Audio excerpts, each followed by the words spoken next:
यदि युद्ध भूमि में युद्ध के मध्य तुम्हारे अस्त्र टूट जाए तब क्या करोगे? यदि तुम्हारा हृदय पवित्र है और लक्ष्य अटल, तो प्रकृति की कोई भी वस्तु शस्त्र बन सकती है।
तुमने कदाचित मेरा पूरा परिचय नहीं सुना। मैं तुम्हारे गुरु और महामहिम भीष्म का गुरु भाई हूं।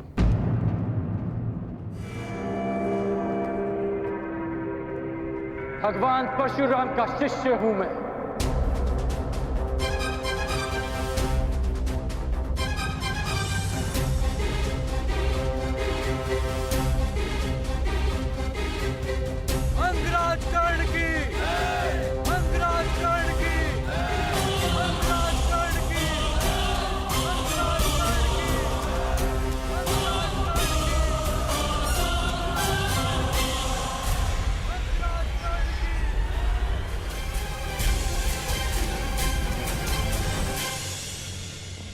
आज तुम्हारा गर्व चूर चूर होगा कर्ण।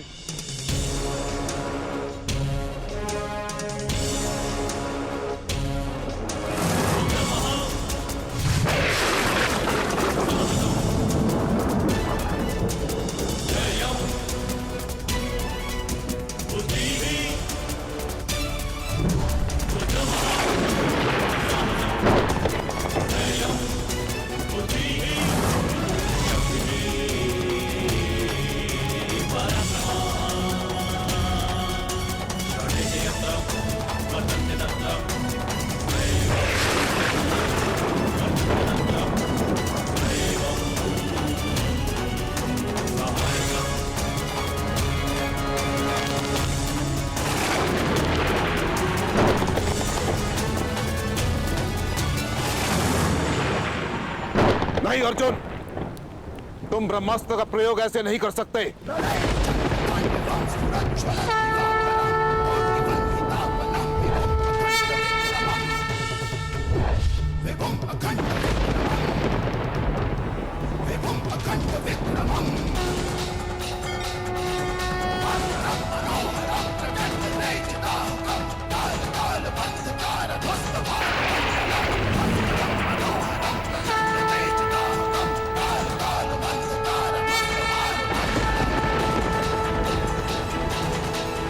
यही भय था मुझे। कर्ण ब्रह्मास्त्र के उत्तर में भार्गवास्त्र का आह्वान कर रहा है। यदि ये दो दिव्य अस्त्र टकरा गए तो महाविनाश हो सकता है आचार्य द्रोण।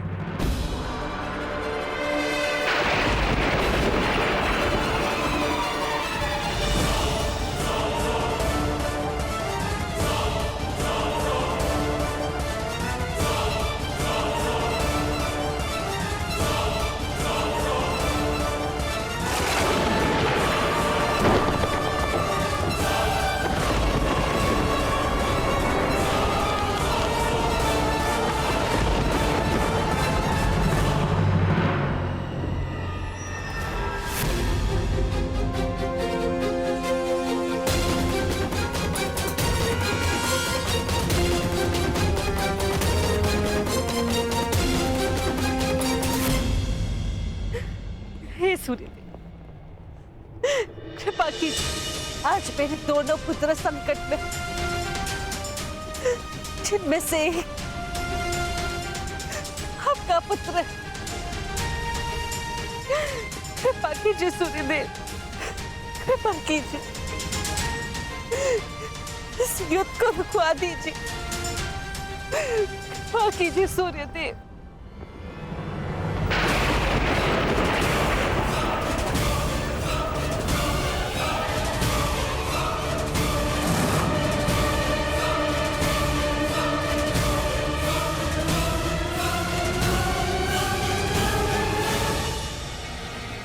सूर्यास्त हुआ।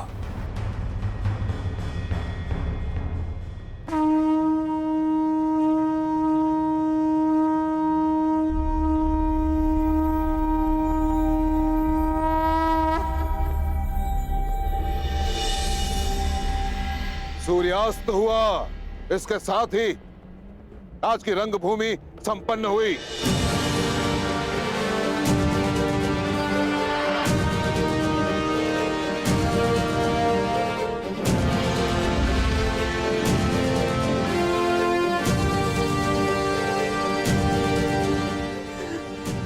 आभार सूर्यदेव।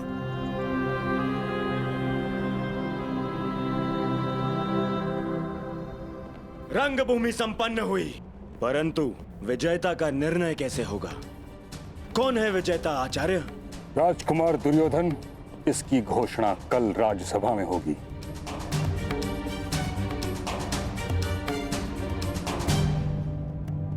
तो क्या मेरी चुनौती अनुत्तरित रह जाएगी मां महिम? सूर्य अस्त के साथ ही तुम्हारा प्रश्न और तुम्हारी चुनौती दोनों अस्त हो चुके हैं कर्ण। अब तुम्हारा कोई भी प्रश्न हस्तिनापुर से विद्रोह समझा जाएगा।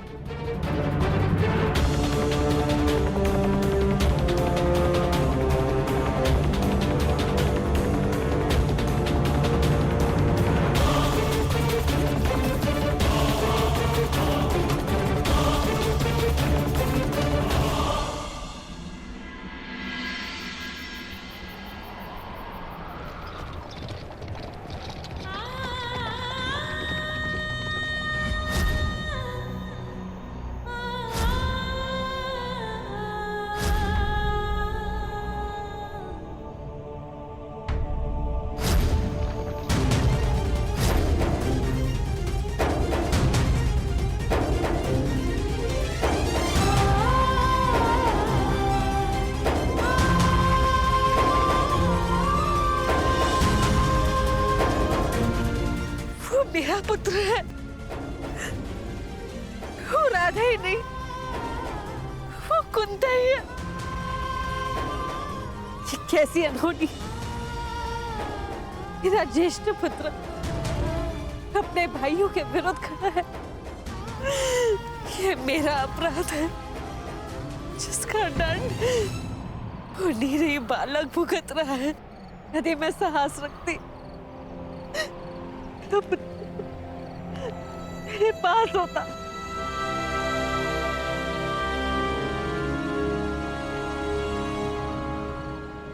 देख क्या रहे हैं आप सूर्यदेव,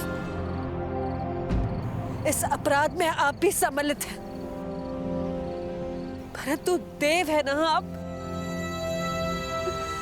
सरल है आपके लिए। उल्लास भरे दिन में प्रकट होते हैं और कठिनाइयों की संध्या के आते ही निकल जाते हैं। आप मेरी कठिनाइयां कैसे समझेंगे? अमर देव है ना आप, एक मृत मानव की पीड़ा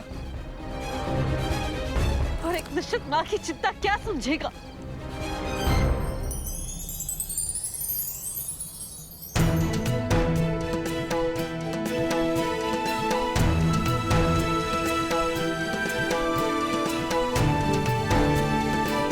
का रक्त बहाने नहीं देगी कुंती। अभी समय शेष, इस अपराध का प्रतिकार किया जा सकता है देव। समय तो अपने चक्र में चल रहा है देवी। जो हुआ, जो हो रहा है और जो होने वाला है, उसके पीछे बहुत ही महत्वपूर्ण कारण है। जो हुआ उस पर मेरा वश नहीं था देव, किंतु जो विनाश होने जा रहा है उसे रोका जा सकता है।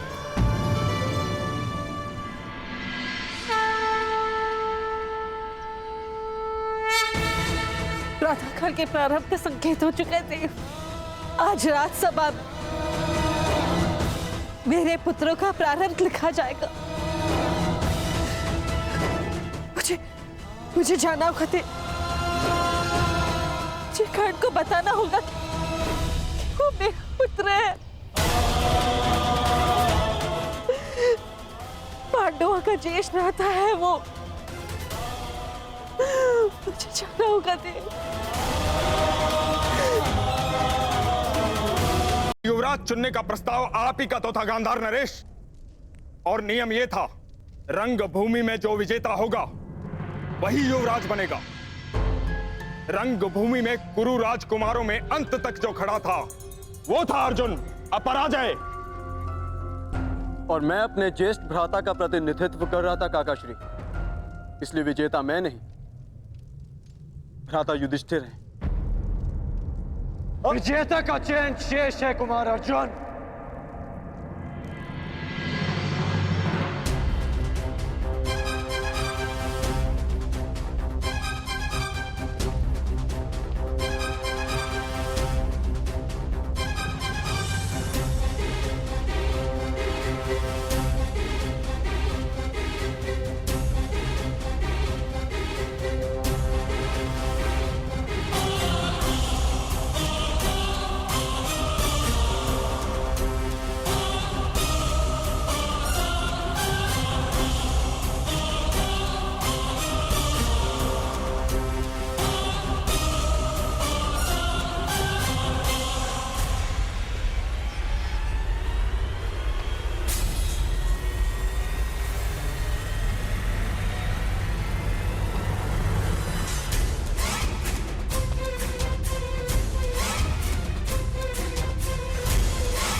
क्योंकि कल रंगभूमि में कोई और भी अपराजय खड़ा था।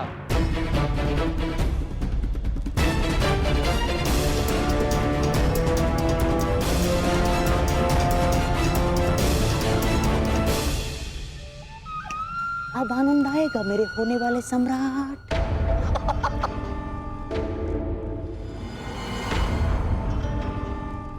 इस विदुर की चाल को तोड़ देने वाला पासा फिर से राजसभा में आ गया है।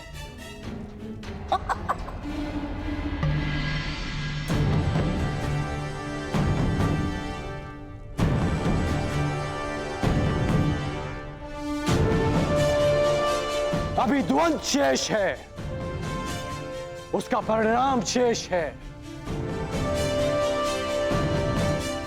और सर्वश्रेष्ठ का चयन भी शेष है। ये राजसभा है कर्ण, ना ही तुम्हारा स्थान है और ना ही तुम्हें किसी ने निमंत्रित किया है। जाओ यहां से। आपकी बात काटने के लिए क्षमा चाहूंगा, परंतु कदाचित आप भूल रहे हैं, महाराज ने स्वयं कर्ण को अंग देश का राजा घोषित किया है।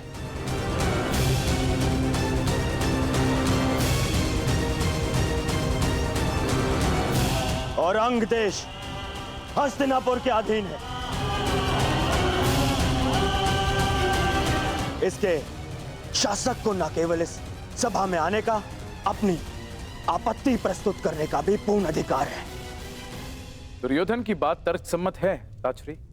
राज्यसभा में बैठने का अधिकार प्राप्त होने का अर्थ ये कदापि नहीं कि तुम उद्दंडता दिखाओ। ताचरी ठीक कह रहे हैं कर्ण, अब तुम अंगराज हो। राज्यसभा के नियम और आचरण की मर्यादा का पालन करना। महाराज, मुझे लगता है कि अंगराज को उनकी पहली भूल के लिए पर्याप्त चेतावनी मिल चुकी है। अब क्यों ना उनकी आपत्ति सुन ली जाए। कहो अंगराज, क्या आपत्ति है तुम्हें?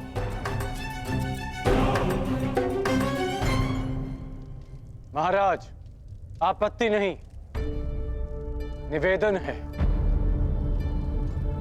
कि कल रंगभूमि में जो द्वंद अधूरा रह गया था उसे आज पूरा किया जाए।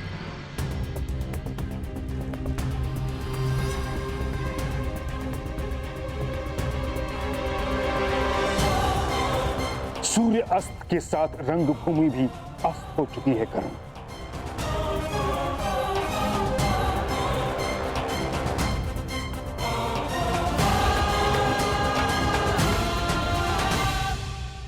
सूर्यास्त से दिन समाप्त होता है मां महिम, जीवन नहीं।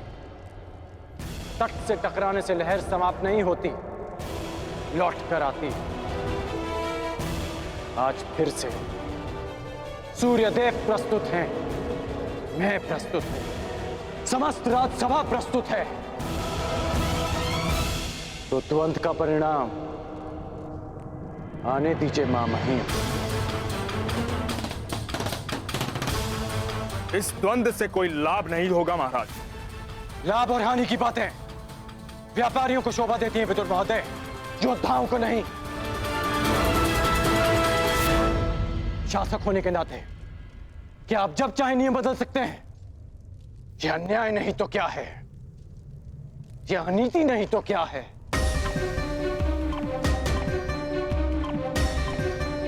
कुमार अर्जुन, यदि तुम वही अर्जुन हो जिसे मैं वर्षों से जानता हूं, यदि तुम राजनीति से ऊपर उठे हुए योद्धा हो, तो मुझे पूर्ण विश्वास है कि तुम अपना अधूरा द्वंद अवश्य पूरा करोगे।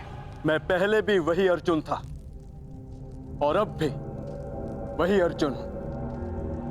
मुझे यह द्वंद स्वीकार है।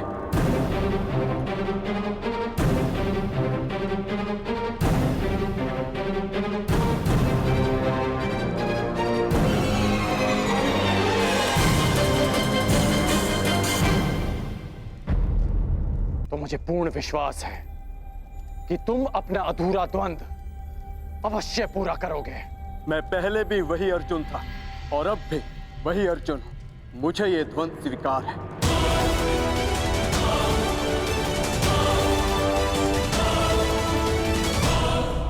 कोई द्वंद नहीं होगा।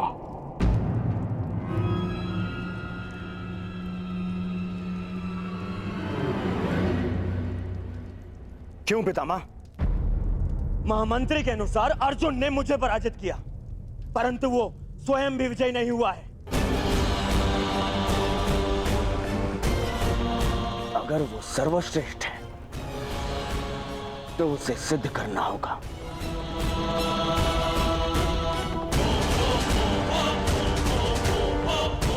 जब कर्ण और अर्जुन दोनों ही यहां प्रस्तुत हैं, तो युद्ध से भय क्यों है आपको? भय मेरी विजय का या संदेह अर्जुन के कौशल पर?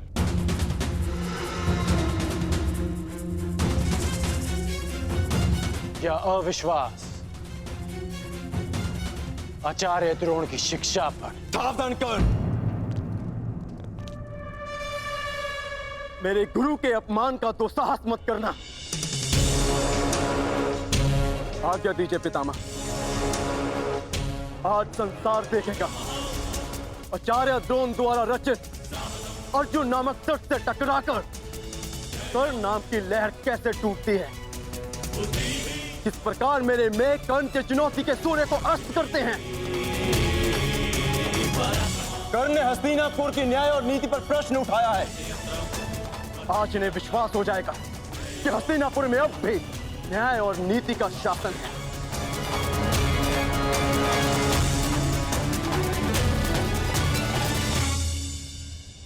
हस्तिनापुर के न्याय और नीति से बहुत पुराना परिचय है मेरा।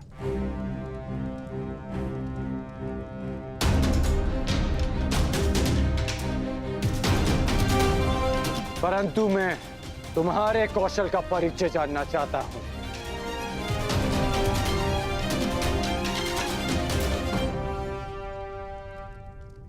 महाराज, युवराज चयन के नियम के अनुसार द्वंद के विजेता को युवराज बनना था, और यदि प्रतिनिधित्व के बल पर युवराज चयन होता है तो कुमार दुर्योधन को भी उचित प्रतिनिधित्व मिलना चाहिए, जो उन्हें नहीं मिला महाराज।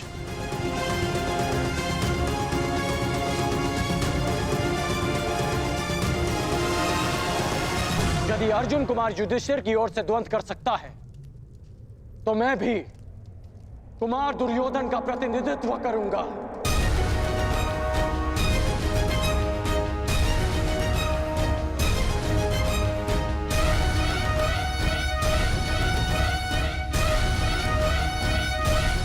और इस स्थिति में भी अर्जुन और मेरे मध्य द्वंद शेष है।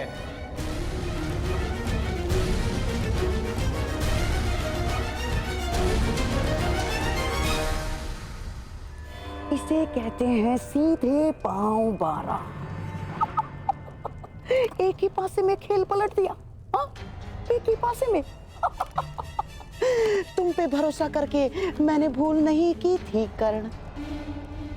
यदि पितामह का आदेश हो तो अर्जुन के कौशल के साथ साथ यमराज का भी परिचय हो जाएगा कर्ण। भीम, प्रतीत होता है कि रंगभूमि में मिली हार को अब तक बचा नहीं पाए हो तुम। कहो तो हम भी एक और द्वंद कर लें। मेरा भी निवेदन है कि अर्जुन को द्वंद की आज्ञा दी जाए पितामह। वाह, क्या कहा? पहली बार भीम ने ऐसा कुछ कहा है जिसके मैं भी पक्ष में हूं। क्यों भ्राता युधिष्ठिर, क्या मत है आपका?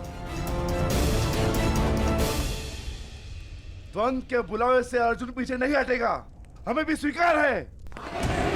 स्वीकार है।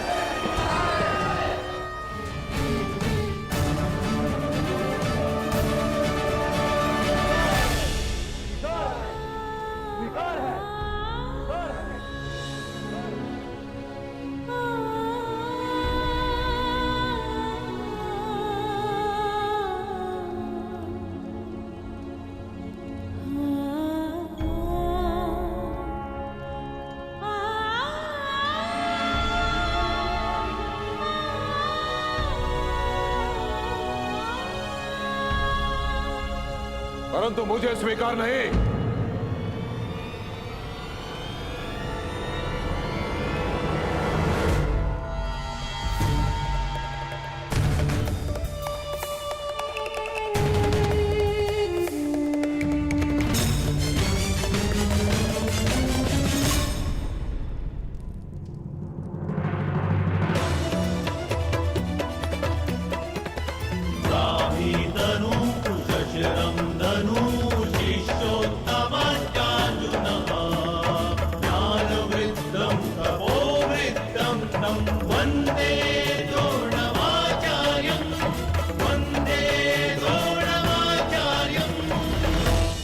सभा में विलंब से आने के लिए क्षमा प्रार्थी हूं महाराज।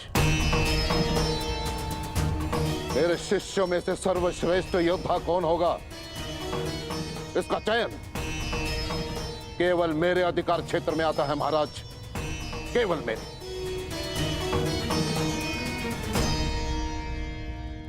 आपका तात्पर्य क्या है आचार्य? वही जो अंगराज कर्ण का है।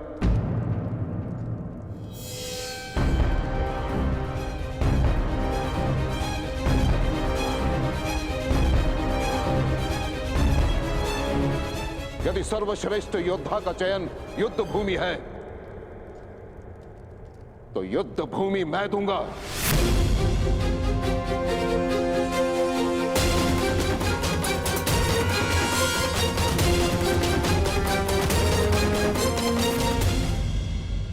वैसे भी नियति कहती है महाराज कि गुरु दक्षिणा दिए बिना कोई भी शिक्षा पूरी नहीं मानी जाती।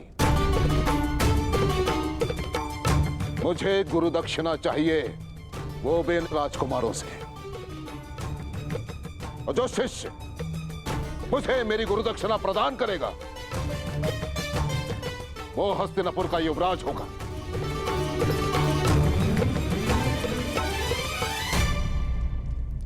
आचार्य, कहीं इस घृणा का अर्थ भी वही तो नहीं जिसके कारण एकलव्य का अंगूठा छीना था आपने? मुझे तो केवल शंका है कि ये परीक्षा भी उसी शिष्य के लिए तो नहीं जिसे आप सर्वश्रेष्ठ मान चुके हैं।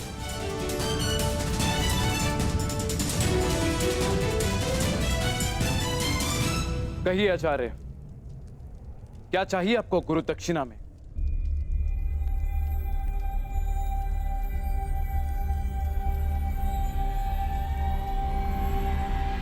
पांचाल नरेश द्रुपद।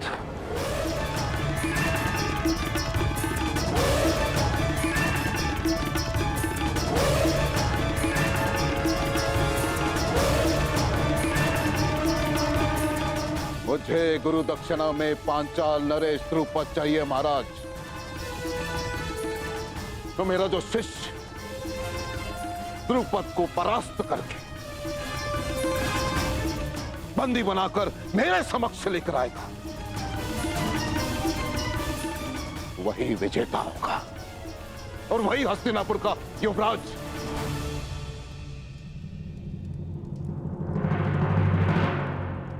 ये कैसी गुरु दक्षिणा है आचार्य? आप जानते हैं कि पांचाल नरेश द्रुपद कितने शक्तिशाली हैं। उनकी सेना अपराजय है आचार्य। योद्धाओं में वट वृक्ष के समान है वो। तो मेरे शिष्यों को बलपूर्वक उस वृक्ष को उखाड़ कर फेंकना होगा महाराज। अपने गदा के प्रहार से पांचाल के दुर्ग की नींव हिलानी होगी। अपने बाणों की वर्षा से पांचाल के आकाश को प्रकाशहीन करना होगा। हस्तिनापुर का युवराज केवल वही हो सकता है महाराज जिसके नाम से शत्रु कांपे, जिसके तेज मात्र से हस्तिनापुर को कोई चुनौती ना दे पाए, केवल वो। मैं अपने पुत्रों को मृत्यु के मुख में नहीं भेज सकता। ईश्वर ने मुझे नेत्र नहीं दिए हैं।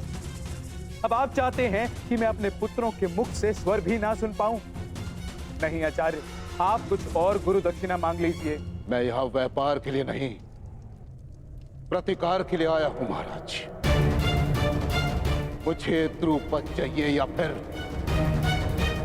और कुछ नहीं। और यदि हस्तिनापुर मुझे मेरी गुरु दक्षिणा नहीं दे सकती तो मैं कहीं और ढूंढूंगा उस सर्वश्रेष्ठ योद्धा को जो मेरी गुरु दक्षिणा मुझे प्रदान करे।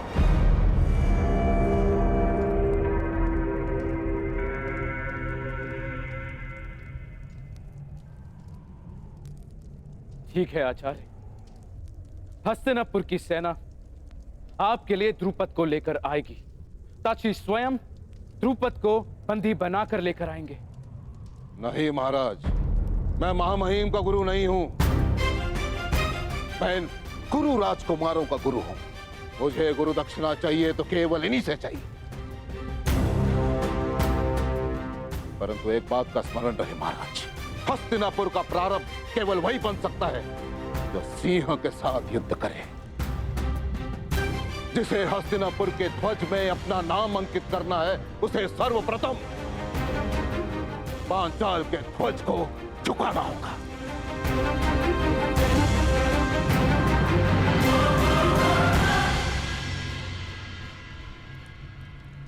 नौकार तलवार बनाता है महाराज, परंतु अपने स्वामी को देने से पूर्व उसकी धार को परखता है।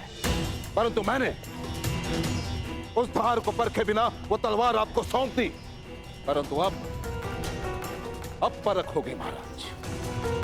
मैं देखना चाहता हूं कि मैंने शूरवीर योद्धा तैयार किए कि हस्तिनापुर में केवल अपना समय नष्ट किया है। क्या तुम 105 में से कोई है जो अपने गुरु के ऋण को चुका सके?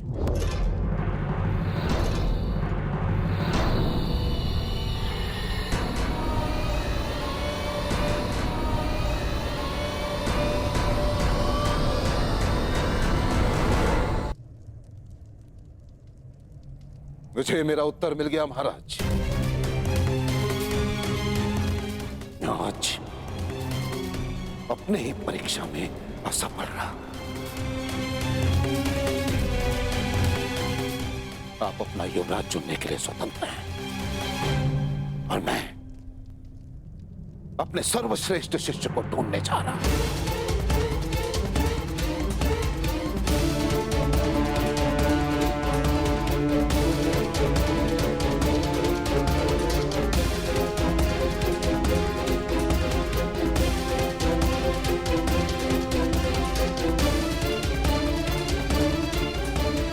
ठहरिए गुरुदेव।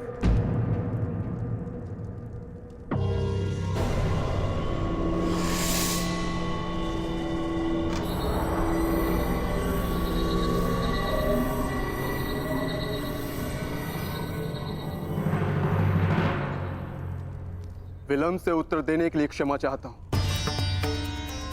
मैं सोचने लग गया था कि वर्षों के महान परिश्रम के बदले मेरे गुरु बस इतनी सी गुरु दक्षिणा मांग रहे हैं।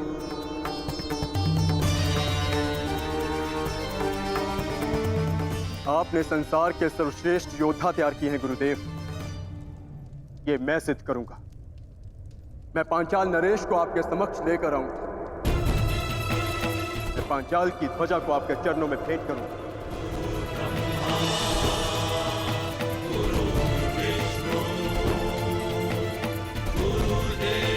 गुरु का स्थान ईश्वर से भी ऊंचा, इसीलिए शिष्य का कर्तव्य है कि गुरु की आज्ञा का प्राण देकर भी पालन करे। हमारे गुरु की कामना अधूरी रह जाए, यह हमारी गुरु दक्षिणा, यह हम कभी स्वीकार नहीं करेंगे। आपको आपकी गुरु दक्षिणा अवश्य मिलेगी गुरुदेव।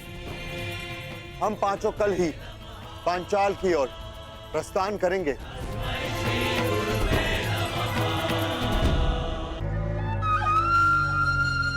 मेरे होने वाले सम्राट।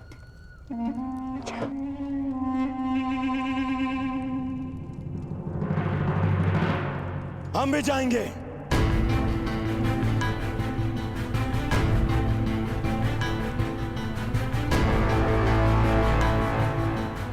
पांचाल नरेश को आपके चरणों में लाने के लिए।